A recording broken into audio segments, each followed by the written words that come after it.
स्वाद मराठी किचनमध्ये आपल्या सगळ्यांचं मनापासून स्वागत आहे। आज आपण बघणार आहोत साबुदाण्याचे उपवासाचे पापड। तर अतिशय रेसिपी सोपी आहे, जराही मेहनत जराही कष्ट न करता तुम्ही हे पापड लगेचच बनवू शकता। अगदी काचेसारखे दिसणारे हे साबुदाणा पापड झटकीपट तयार होतात, कोणतीच पूर्वतयारी याला लागत नाही आणि एक वाटी साबुदाण्यापासून अगदी तुम्ही 90 ते 130 पापड बनवू शकता। इतके हे पापड फास्ट होतात आणि खायला तर अतिशय छान लागतात। याला कसलीच पूर्वतयारी तुम्हाला करावी लागत नाही। लगेचच बघूया आपण रेसिपी काय आहे। त्यासाठी बघा, इथे 1 वाटी साबुदाणा मी घेतलेला आहे। तुम्ही कोणतंही एखादं भांडं घरातलं घ्या आणि त्याने भरून हा साबुदाणा घ्या। तर हा साबुदाणा जो आहे तो आधी आपण काय करायचं आहे, अगदी मूठ शेका भाजून घ्यायचा आहे। म्हणजे अगदी कडक नाही, तर हलकासा कोमट असा भाजून घ्यायचा आहे कढईमध्ये। आता हा जो साबुदाणा आहे तुम्ही हलकासा भाजून घेतलेला होता, त्यानंतर हा मिक्सरच्या भांड्यामध्ये आपल्याला टाकायचा आहे आणि याची आपल्याला बारीक पावडर तयार करून घ्यायची आहे। लक्षात घ्या, आपल्याला अगदी बारीक पावडर लागणार आहे। जाडे भरडे कण जे आहेत ते आपल्याला चाळून घ्यायचे आहेत किंवा ही पावडर केल्यानंतर तुम्ही चाळणीतून ती चाळून घ्या, म्हणजे मोठे मोठे कण जे आहे ते याच्यात राहणार नाही आणि अगदी बारीक पावडर तुम्हाला साबुदाण्याची मिळून जाईल। तर अशा प्रकारे बघा, मिक्सरमध्ये हे मी साबुदाण्याचं पीठ तयार करून घेतलेलं आहे। तुम्ही एकदम मोठ्या क्वांटिटीमध्ये करणार असाल तर तुम्ही ते दळून घेऊ शकता गिरणीमधून, किंवा मग तुम्ही विकतचं देखील पीठ अवेलेबल असेल तर तुम्ही ते वापरू शकता। तर या प्रकारे सगळा जो साबुदाणा आहे तो मी असा मिक्सरमध्ये बारीक असे पावडर करून घेतलेला आहे। तर आता आपण पुढची प्रोसेस लगेचच बघूया। आता बघा, एक कढई आपल्याला गॅसवरती ठेवायची आहे किंवा एखादं जाड बुडाचं भांडं जे आहे ते ठेवायचं आहे। त्यामध्ये आपल्याला ज्या वाटीने आपण आता साबुदाण्याचं पीठ घेणार आहोत त्याच वाटीने आपल्याला 5 वाट्या पाणी हे उकळायला ठेवायचं आहे। मोजून 5 वाट्या पाणी तुम्हाला इथे घ्यायचं आहे आणि हे पाणी जे आहे ते चांगलं आपल्याला उकळून घ्यायचं आहे। आता इथे आपण चवीनुसार मीठ टाकून घेऊया।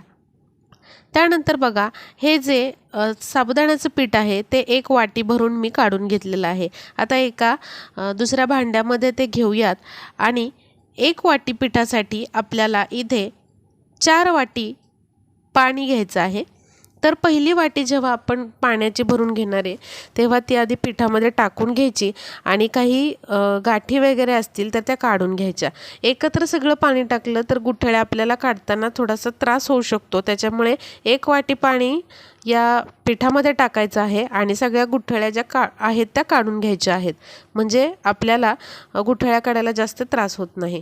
तर बघा, 1 वाटी पाणी टाकलेलं आहे मी। ह्या सगळ्या ज्या गुठळ्या आहेत पिठाच्या त्या अशा काढून घेणार आहे आणि नंतर बाकीचं जे 3 वाटी पाणी आहे ते आपण याच्यामध्ये ओतून घेणार आहोत। आता सगळ्या गुठळ्या निघलेल्या आहेत, यामध्ये राहिलेलं 3 वाट्या पाणी ओतून घेऊयात। आता 1 वाटी साबुदाण्याच्या पिठासाठी बरोबर 4 वाटी पाणी आपण याच्यामध्ये टाकलेलं आहे आणि अशा प्रकारे बघा, एवढं पातळ हे मिश्रण झालेलं आहे। म्हणजे टोटल आपल्याला 1 वाटी जर साबुदाणा असेल तर 4 वाटी पाणीमध्ये आपल्याला साबुदाण्याचं पीठ जे आहे त्याचं मिश्रण करायचं आहे आणि 5 वाट्या पाणी आपल्याला चांगलं खळखळून असं उकळून घ्यायचं आहे। म्हणजे टोटल 9 वाट्या पाणी आपल्याला 1 वाटी साबुदाणा पिठासाठी वापरायचं आहे। हे परफेक्ट प्रमाण आहे।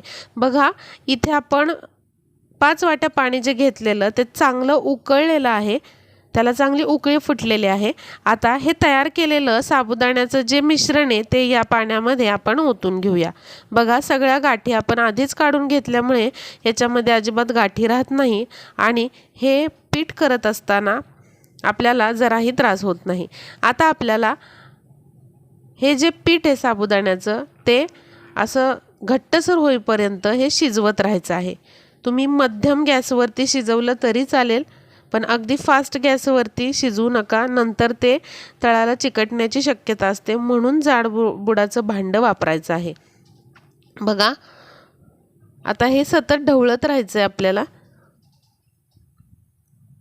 आणि वेळ जाईल तसं हे मिश्रण जे आहे ते थोडंसं आटत जातं आणि या मिश्रणाला अशी चकाकी येत जाते, त्याचबरोबर हे असं घट्टसर होत जातं।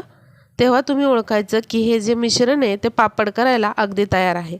अजून पण हे बरंचसं पातळ आहे, अजून आपण याला चांगलं हलवून घेऊया। बघा, बरंचसं मिश्रण जे आहे ते हे आटलेलं आहे आणि छान चकाकी आलेली आहे या मिश्रणाला आणि छान असं घट्टसर हे साबुदाण्याचं पीठ तयार झालेलं आहे।